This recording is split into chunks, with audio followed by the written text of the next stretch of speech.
আপনি কি জানেন মানুষের জীবনের সবচেয়ে বড় ব্যর্থতা কি? যদি না জানেন, আসুন জেনে নেই।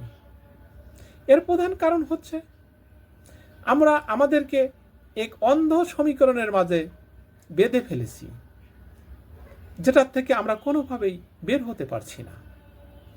যার কারণে যা ঘটছে, 1 নম্বরে আমরা প্রতিদিনই আকার জয়ের স্বপ্ন দেখি, কিন্তু আকার জয় করার জন্য যা প্রয়োজন সেটা করি না।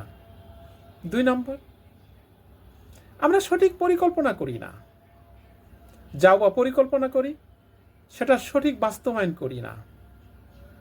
3 নম্বর, আমরা আমাদের লক্ষ্যে পৌঁছাতে চাই, কিন্তু লক্ষ্যে পৌঁছানোর জন্য যে আলোর প্রয়োজন সেটা অর্জন করি না। কেমন? ভালো থাকবেন। খোদা হাফেজ।